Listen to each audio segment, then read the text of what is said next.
ए सुना कह। अरे दादा वही बना ठला के कहा जाता रू हाई रूप हमार देखत रही हम राजा जी की है न जातनी हो। हो हम बुझा तनी काहे इतना तू बनौले बाड़ू। अच्छा तो सुना कह। कहवा उड़ल जालू बोलो हो कबूतरी।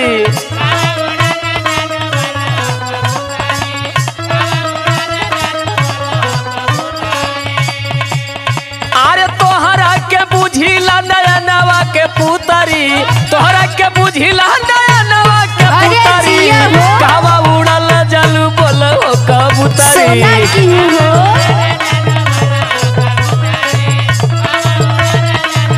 बोलो सुना सुनावा। तोहार का जाता हो बड़ा निरेखत रह। अरे हमार तो सब कुछ जाता हो दादा, हम का हम बताई।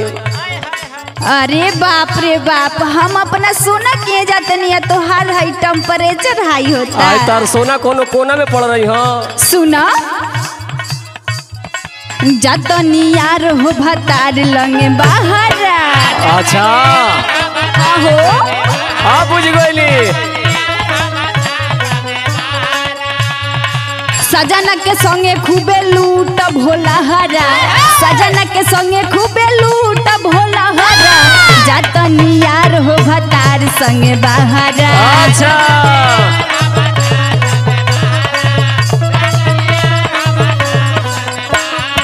बुझाइल। अरे हमारा तब इतना बुझाता कि हम का बताई दादा। मैं धन सगरी खागोल कवि जी हमार। अच्छा जवन जवन मांगत रहलू तेवन तेवन दीहनी। हमार ख्याल नहीं थे।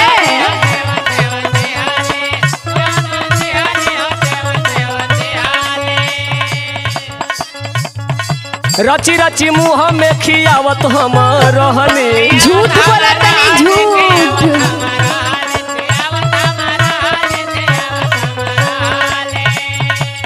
अरे बंद करके रखनी कोठरिया के भीतरी। अच्छा। बंद करके रखनी कोठरिया के भीतरी।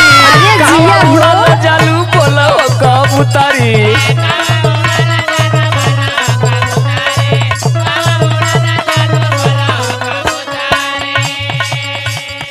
ए सुना हाँ सुनावा। जबले तोहार रहनी रहनी अब हटुआ टापर नियर मुंह मत देखाव ना।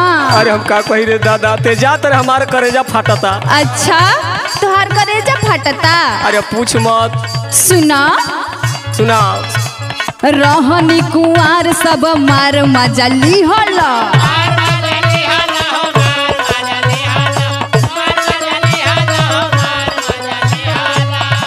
सगरो राई गइल जेवन जेवन दिहल।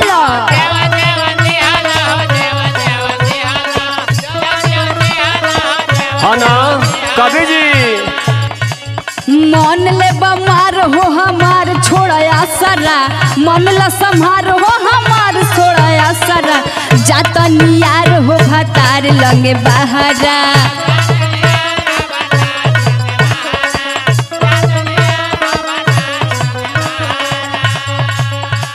ए दादा तू हमरा के छोड़ के जाता रो। हाँ हो एको बार ना सोचलू कि हम तारा बिना कैसे जियो। अरे हमार अरे बाप सोना रे विजय भेवा।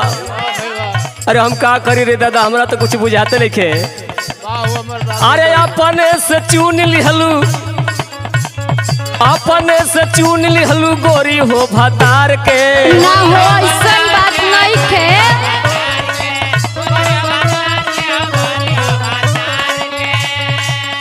अरे दुश्मन बनल बड़ू हमारा हो प्यार के। ले ले ले सोना ना हो।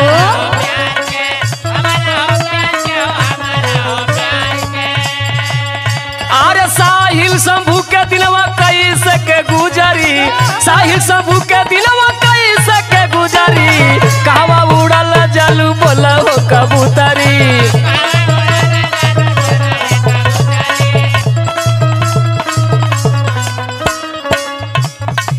ए सुना बोला इतना बोला तड़ा तू कुछ कैले नहीं खा, इतना बरबरात रहो।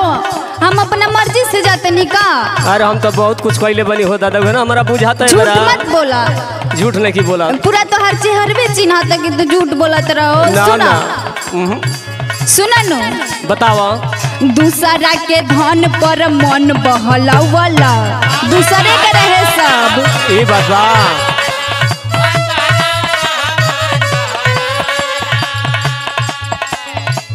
हमारी चुनरिया में दगिया लगावला।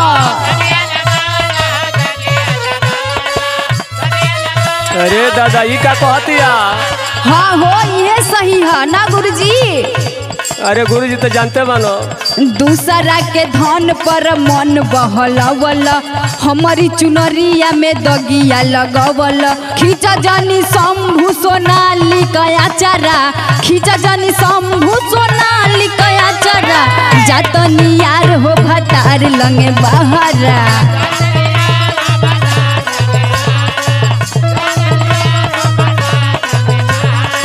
कहवा उड़ल जल बोलो कबूतरी। जातनी यार हो भतार लंगे बहरा। कहवा उड़ल जल बोलो कबूतरी। जातनी यार हो भतार लगे बहरा। कहवा उड़ल जल बोलो कबूतरी। जातनी यार हो भतार लगे बहरा। समझला।